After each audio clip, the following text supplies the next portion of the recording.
Hey everybody, thanks for watching Classic Cinema.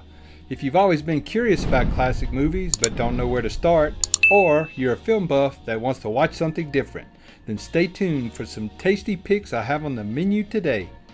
1946 was a great year for movies. World War II was over and the country was booming. Businesses are booming. Even though color was available, a lot of studios and directors chose to film in black and white, as you will see in a bit. This led to a period of movies called film noir, a style of film that dealt with dark and disturbing topics for that time, like murder, robbery, and other crimes. These flicks usually had a certain look, such as low-budget black and white visuals with low lighting and background shadows, strange angles, and mirrors. The plots usually had certain characters like a sexy, dangerous woman, known as a femme fatale, a cop or private eye, vicious criminals, and so on. Like The Country, the films showed that even though everything looked nice and normal on the outside, beneath the surface bad things were happening. Anyway, I could do a whole video on this subject alone, but you'll see examples of these movies later on. Some timeless classics came out that year, like It's a Wonderful Life, The Big Sleep, Notorious, My Darling Clementine, and The Best Years of Our Lives, the top grossing film earning over $10 million, which would be $140 million today. Plus, it won 7 Oscars, including Best Picture, and is considered one of the top 100 movies of all time. But I'm not going to talk about these well-known flicks today. If you haven't seen them, I'd encourage you to watch them. They are excellent. The 10 movies I'm going to recommend are ones that I feel have been neglected, or just weren't as popular when they came out, but have gained recognition over the years. Also, some of these films launched careers for several actors that would become silver screen legends. I've got westerns, mysteries, dramas, Don't it, baby. I won't be around. and thrillers. Please hurry. Okay, let's get going. Starting off with my number 10 pick is Duel in the Sun, a film made by David O. Selznick, the same studio executive who made Gone with the Wind. He had the idea to make a bigger, more over-the-top movie than Gone with the Wind, but as a Western. Now, while it became the most commercially successful Western of all time, it did get average reviews and was made fun of. It was jokingly called Lust in the Dust. Until you and Newton will have plenty time later on to get to know one another. I'm sure we will.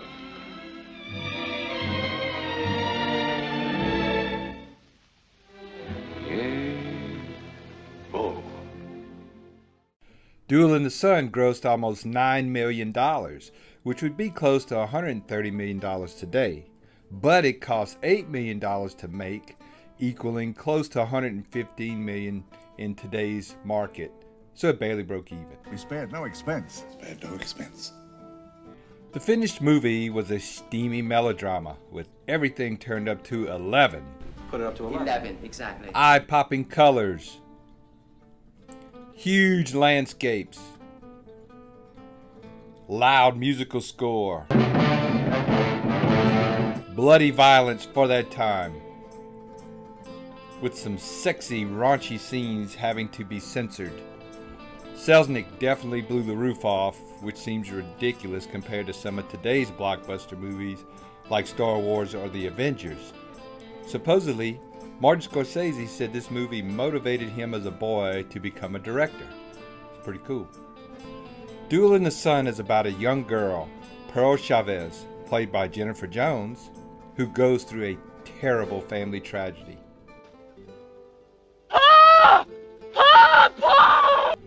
Pearl's cousin, Laura Bell, played by Lillian Gish, takes her into her huge Texas ranch, the Spanish Bit, to live with her family.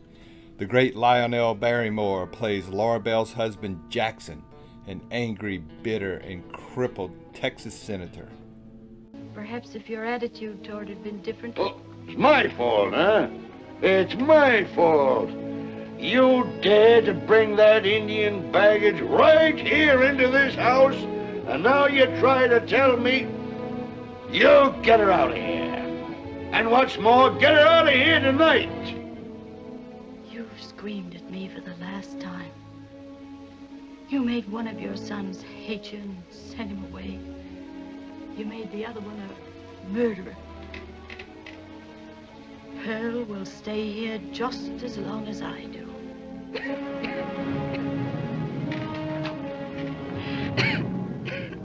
They have two sons, Jesse, played by Joseph Cotton, who is the nice, educated guy, and Luton, played by Gregory Peck, the wild, crazy, evil son.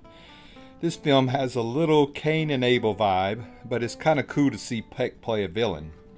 He usually played heroes or good guys. As expected, both brothers start fighting over Pearl, but she's torn between the two. Even though Jennifer Jones was nominated for an Oscar for Best Actress, I thought she was a little overdramatic. But you have to keep in mind that this film is basically a Western folk tale, so I guess she was supposed to act like that. I guess I'm just trash. In addition to the drama on the screen, there was probably as much going on off-screen.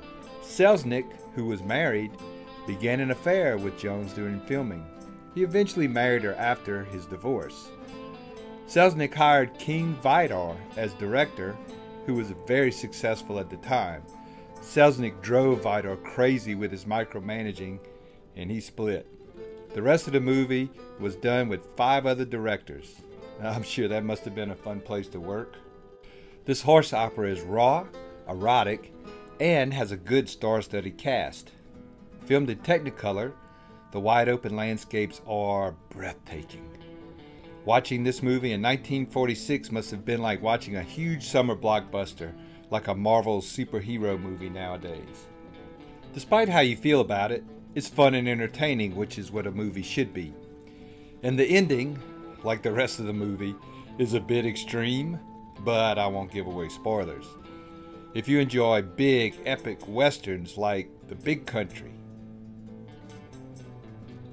or How the West Was Won, Duel in the Sun should be right up your alley.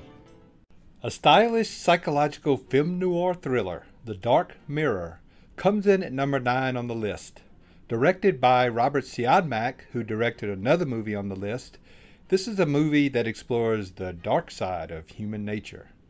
Siodmak was a German who escaped the Nazis in 1940, bringing his German-influenced style to the U.S., using light, shadow, and mirrors to represent the mental state of his characters.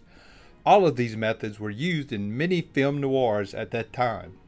Many filmmakers in post-war America dealt with psychological themes in their movies due to the increased mental health problems both civilians and war veterans experienced. Many actors and directors were seeing shrinks as well. Because these movies dealt with people that did disturbing things, they felt it would be more exciting to the audience if they did these terrible acts due to mental illness. Some movies, like Alfred Hitchcock's Spellbound, did it better than others. Siodmak does a decent job diving headfirst into that topic in this film. The Dark Mirror begins when the boyfriend of a woman with a twin sister is murdered. The sisters are suspected, but the police can't decide which one. Since the police have no proof, they ask a psychologist who conveniently specializes in twins, and he tests them to find out who did it. Yeah, I know, it seems ridiculous. Some of the psychology methods, like a lie detector, seems comical compared to today, but they make it work. Uh-huh. In this particular case, there doesn't seem to be much room for doubt about one thing. What? One of our young ladies is insane. Very clever, very intelligent, but insane. Siodmak does a good job in dealing with the sibling rivalry between the twins, as both of them compete to win over the doctor's heart. The terrific Olivia de Havilland does a masterful job playing the dual role of both sisters, Terry and Ruth. She won an Oscar for Best Actress in the movie To Each His Own, which also came out in 1946.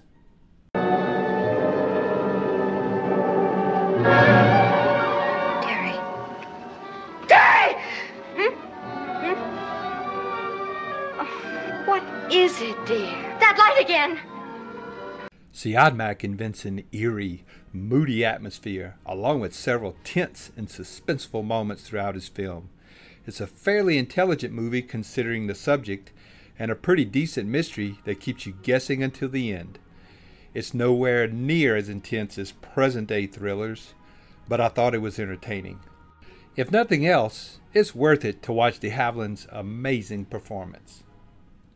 The Strange Love of Martha Ivers pops in at number 8 today. Produced by Hal B. Wallace, who produced hundreds of great movies for 45 years like Casablanca and True Grit, and received 19 Oscar nominations. Directed by Louis Milestone, winner of 2 Oscars and director of movies like All Quiet on the Western Front and Ocean's 11, this film is a story of lust, greed, revenge, and murder. All the ingredients for a riveting film noir, as well as being a spicy romantic melodrama. The ultimate femme fatale, Barbara Stanwyck, stars as Martha Ivers. She is an heiress with a city named after her, Iverstown, and she is stuck in a loveless marriage with the local DA Walter, an alcoholic wuss played by the legendary Kirk Douglas in his screen debut. For those of you who don't know, he's Michael Douglas's father. Douglas, known for his physical and tough guy roles, would never play a wimp in another film as far as I know. Martha and Walter have supported each other over the years in keeping a tragic secret hidden from their past. Without warning, an old friend, Sam, played by Van Heflin in his first role after serving 3 years in World War II, rolls into town 18 years later with hot bad girl Tony, Elizabeth Scott's character, looking to catch up with his old childhood buddies Martha and Walter. The couple panic, afraid their secret will come out into the open. Yes, it did. To me too. Sam will never tell. I'll never forget you saying that. What makes you think he will? What makes you think he won't? The story has good dialogue with a little suspense, along with some really nice black and white camera work. Sam, Martha, and Walter also have a little love triangle thing going on. One thing you have to understand is that Barbara Stanwyck was a huge star at the top of her game and was a bit of a diva. Think Scarlett Johansson. Barbara kind of ran things around the set. For example, since Heflin's character was supposed to be a gambler, he learned a little coin trick with his fingers. When Stanwyck saw the trick, she told him he better not do it in her scenes because she would show him up. She then slowly raised her skirt up above her panties. Another story revealed that Stanwyck didn't like Kirk Douglas at first because he was a rookie, but eventually she told him during filming, "Hey, you're pretty good." Then Douglas, being a smartass, said, "Too late." The beautiful up-and-coming Elizabeth Scott plays a typical sexy dame who can't seem to get an even break. About as much as you can hold without busting open. Known for her smoky voice, this was only her second film. Hal Wallace made Scott his protege, with benefits, and he used this film to promote her, which ticked off Stanwyck. It's probably why they only have one scene together. Martha Ivers is a really good movie, and I would have rated it higher except for a couple of things. There were some plot holes you will notice, and they never tell you why Sam came back to town. It was also a little too melodramatic, which of course my girlfriend loved. Even though this film is dark, gloomy, and cynical, it finds a way to solve an underlying mystery in the big reveal at the end, providing a satisfying ending. If you like movies like The Girl on the Train, I think you will thoroughly enjoy this hidden gem. Sneaking in at number 7 is a really good film noir directed superbly by Henry Hathaway, who usually directed westerns with actors like John Wayne and Gary Cooper. The Dark Corner is a bleak film with fascinating New York locations and precise camera work. The movie is beautiful to look at with all the textbook noir lighting and shadows. The screenplay is really tight, Tight like a tiger, with snappy, tough guy dialogue. All right, let's play 20 questions. You answer them correctly, maybe I won't knock your teeth out. We'll start easy. What's your racket? Same as yours, Private Dick.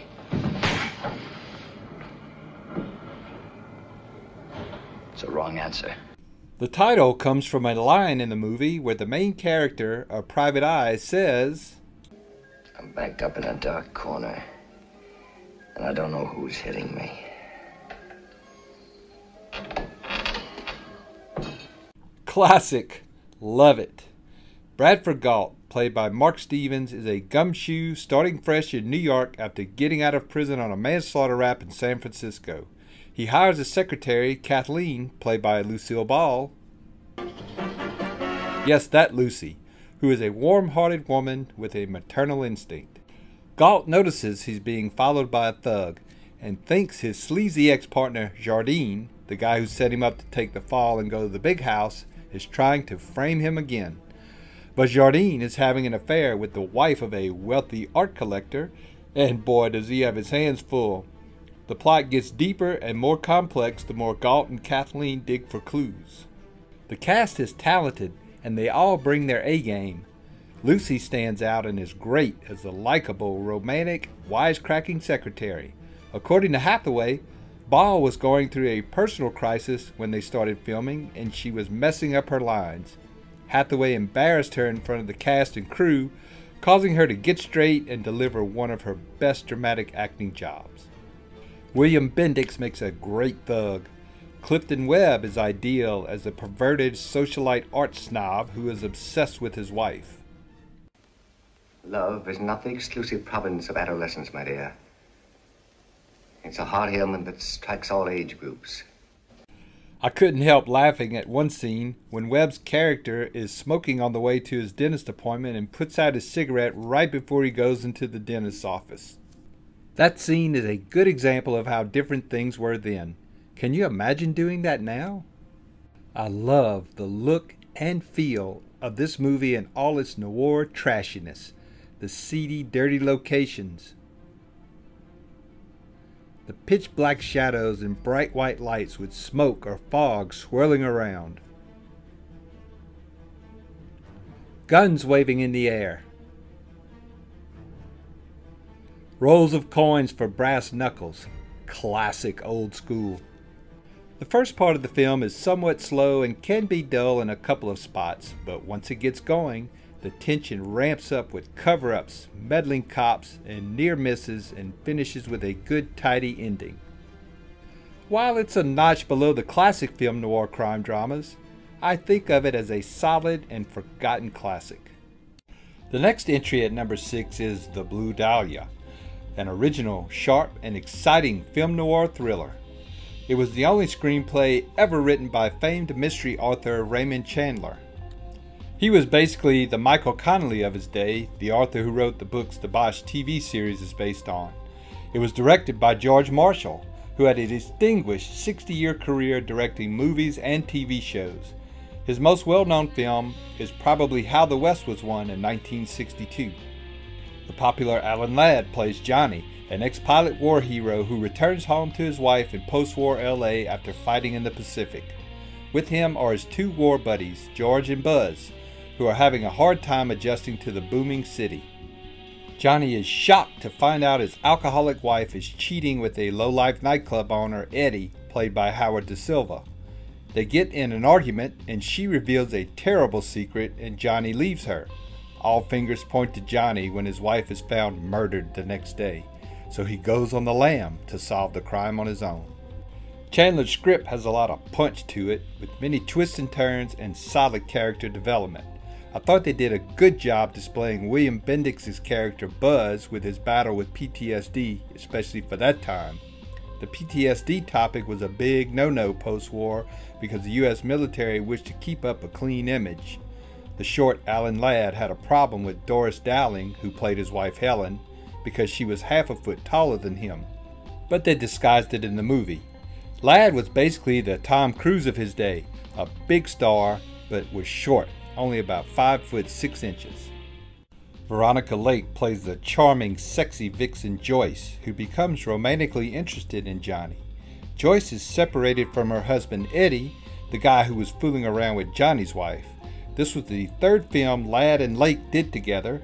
They made a good pair on screen, probably because Lake was only 5 feet tall, so she made Ladd look much taller. Lake was responsible for the popular peekaboo hairstyle in the 40s. The hairstyle of the Jessica Rabbit character in the 1988 movie Who Framed Roger Rabbit was modeled after Lake. Chandler didn't like Lake, who said, "The only time she's good is when she keeps her mouth shut." He also referred to her as Veronica Lake. Her career declined after this film due to her personality and being difficult to work with, as her nickname was the Bitch. This film is still an enjoyable mystery, even though it was overshadowed by The Big Sleep earlier that year, causing people to ignore it. The Blue Dahlia is an unsung classic that's still worth a watch in my book. Set in Frontier, Oregon in 1856, Canyonpassage rolls in at number 5 on today's list.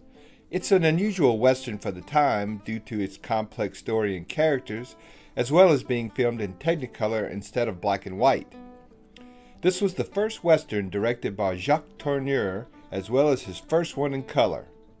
I apologize for both the black and white and color clips. They were really hard to find, but the movie is in color. Canyonpassage was ahead of its time, showcasing how rough and savage frontier life was like, including a great house-raising and wedding scene where all the townspeople gathered together to pitch in.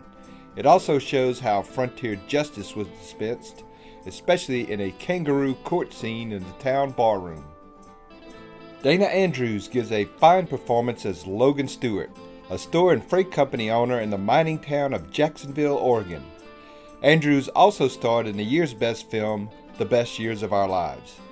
Logan is romancing Caroline, an Englishwoman whose parents were killed by Native Americans, while his best friend George, played by Brian Donlevy, is engaged to Lucy, played by the lovely Susan Hayward. Caroline also has a secret admirer, a young man employed by Logan. So I guess this is a love square instead of a triangle? I told you it was complicated. George is a banker with a gambling addiction who also has the hots for another woman. Logan is also having to deal with a troublemaking, no-account bully named Honey Bragg, played by Ward Bond. And, on top of all that, the local Native Americans are not too happy with all the new settlers moving into the neighborhood, plus robbery attempts and murder, as well as other subplots and colorful side characters. Logan has his hands full. Canyonpassage boasts great acting and first-class directing. Tourneur starts the film with lighter colors, and as the film progresses, the colors become more lush and brighter. This method really makes the movie more vibrant and the scenic locations even more beautiful. The popular singer Hoagy Carmichael plays a mule-riding town minstrel. He received an Oscar nomination for Best Original Song. Can't you see my little donkey and me? We're as happy as a Christmas tree, heading for the one I love.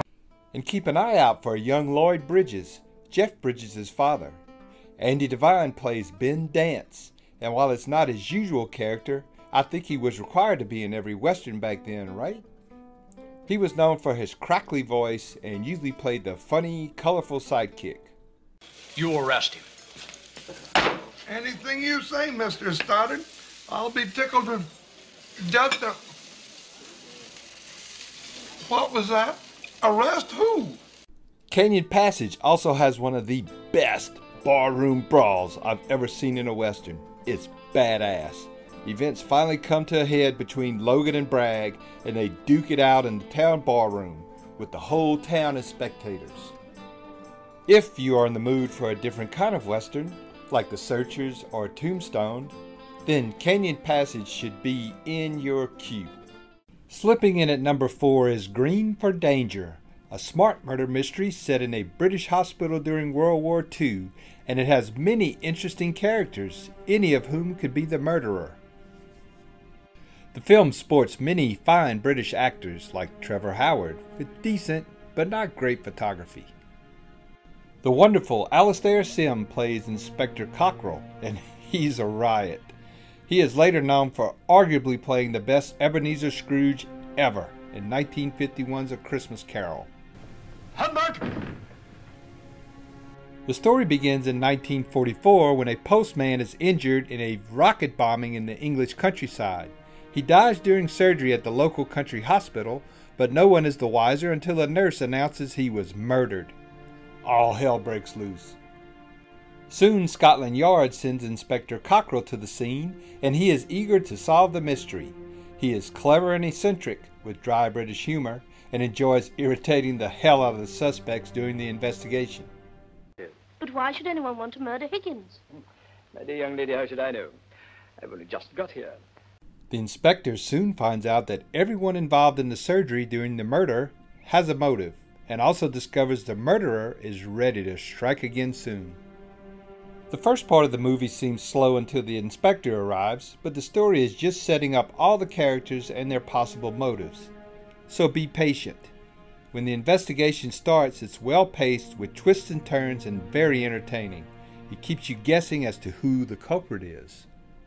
The movie is based on the 1941 novel by Christina Brand, whose husband was a surgeon in a military hospital.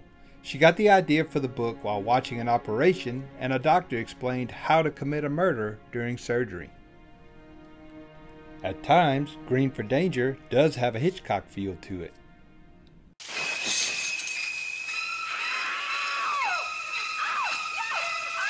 But the plot and mystery isn't what makes this movie so enjoyable. It's the style, the war period, and Sim's voiceover narration and incredible performance. It's worth the price of admission. But overall, it is a suspenseful British whodunit with wry humor that is entertaining to watch. Film legend Orson Welles wrote, directed, and starred in the slick psychological thriller The Stranger, the #3 movie today. The plot seems somewhat far-fetched, but the great acting carries the film along with the awesome visual effects and great camera work. The central story was relevant to the times, and the small-town feel was accurate, if a little hokey, where everyone knows each other and the townspeople are honest. The studio gave Welles a chance to direct the movie to prove he could make a commercially successful film that came in under budget and on time. Orson's earlier films were critical successes like Citizen Kane, but weren't box office hits. The Stranger would be Welles's first movie to direct in 4 years, and he jumped at the chance. The great Edward G. Robinson plays the pipe-smoking Wilson, an investigator for the War Crimes Commission hunting Nazis. Orson wanted another actor to play Wilson, but the studio wanted another big-name actor in Robinson. Welles and Robinson did not get along on set, like two alpha dogs fighting over territory. Thank you. How do you do? How do you do? I hope you don't mind my intruding on your homecoming. Wilson devises a scheme to release Meineke, a Nazi war criminal, hoping he will lead him to his former Nazi boss, Franz Kindler, played by sinister Orson Welles, who loved playing villains. Wilson follows Meineke to a small Connecticut town where Kindler is posing as Professor Charles Rankin.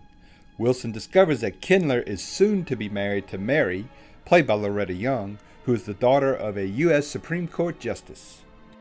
Kindler tries to keep his cover from being blown as Wilson arrives in town and starts snooping around trying to expose Kindler, igniting a clever battle of wits, scheming, and brutality.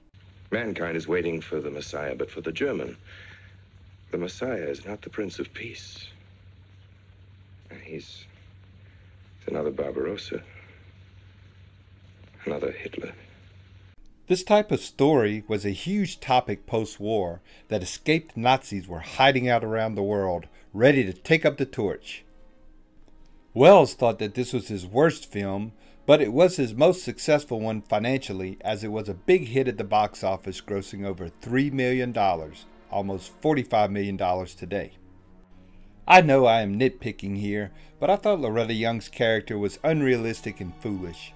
She was so in denial about her husband being a Nazi that Wilson had to show her footage of the Nazi death camps to convince her. It's the first Hollywood film to show actual documentary footage of the Holocaust on screen. I know it's hard to believe, but a lot of people in the 40s didn't believe the concentration camps were real.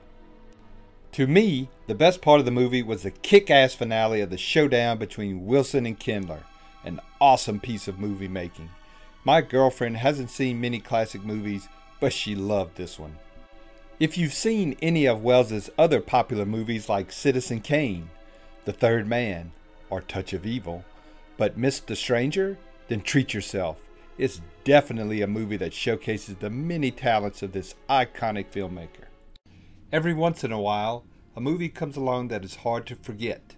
One such film is The Postman Always Rings Twice, which I ranked as the #2 film. Shocking and exciting in its day, it is a dark tale of lust, deceit, betrayal, and murder. Think of it as a 1940s version of Gone Girl. Our story begins when Frank, a lone drifter played by John Garfield, becomes employed by a wealthy older man to help with his gas station and diner. After Frank runs into his boss's foxy wife Cora, played by the glamorous Lanaturner, things begin to heat up. Soon after, events begin to spiral out of control. It's really hard to say more without giving away spoilers. Reportedly, when Garfield was cast as Frank, Lana was upset and asked why they didn't get someone better looking. Ouch. But I guess Garfield changed her mind because they had an off-screen affair which came across in their sizzling chemistry on screen. Evidently Garfield had game. On his first day of shooting, Garfield asked Turner, "Hey Lana, how about a little quickie?" She yelled back, "You bastard!"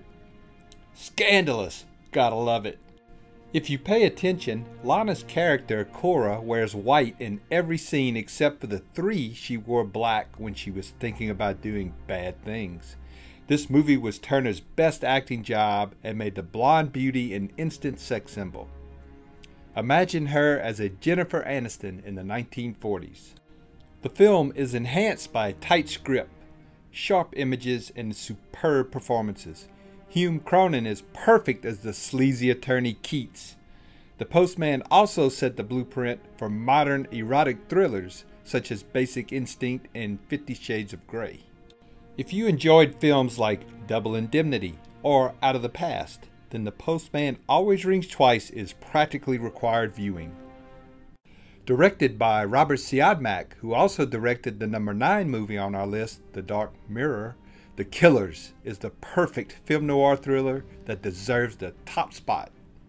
An intense crime drama with a bit of swagger, it was adapted from an Ernest Hemingway short story with one of the screenwriters being the talented director John Huston.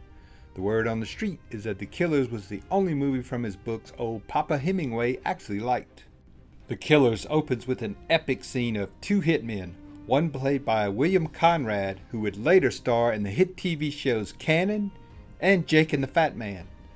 They go into a diner in a New Jersey town looking for an ex-boxer named Swede, played by Burt Lancaster in a terrific acting debut. I could have been a contender. The Swede is gunned down by the hitmen without putting up a fight. Soon after, an insurance investigator named Reardon, played by Edmund O'Brien, starts looking into the Swede's death. He interviews different people who knew Swede, and their stories are told through a series of flashbacks, helping Reardon piece together the events that led to the Swede's murder. The future Mrs. Frank Sinatra, Avagardner, plays Kitty Collins in her first starring role. Swede is obsessed with the smoking hot Kitty, but she is double-crossing and rotten to the core. This role made Avagardner a star and a bona fide sex goddess. The filmmakers took a great risk in casting an unknown actor in Burt Lancaster and an unproven actress in Avagardner, but it proved to be a smart move. The Killers has the typical characters you normally see in noir thrillers. The sexy femme fatale. You touch me and you won't live till morning. The crime boss. Any objection? The down on his luck loser. Reach for that and I'll kick your brains out. And dangerous hitmen. But what makes it different is that it's not a typical whodunit mystery, but a character study into the life of a man who was so beat down by the choices he made in his life that he just decided to hell with it and gave up. Siodmak's film is moody with a hard edge, and the shadowy black and white photography creates a sinister mood that sucks you into this world from the beginning. He does a good job of showing you why the criminals chose to do what they did. Like many of Siodmak's films, The Killers takes place in a dangerous world that is dark and gloomy. If you listen for it, part of the movie's theme was the same one used on the TV show Dragnet.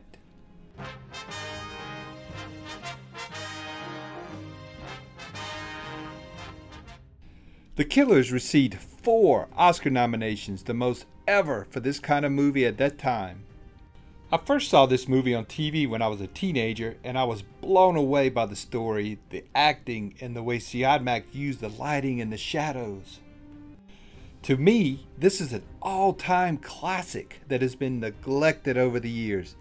It just doesn't get the credit it deserves. If you enjoy movies like Killing Them Softly or Crisscross, then do yourself a favor and check out The Killers. Thanks for watching today, everybody. If you enjoyed the video, click the like button. Also, if you've subscribed, click the little bell icon for notifications. Share your comments below, and until next time, adios amigos.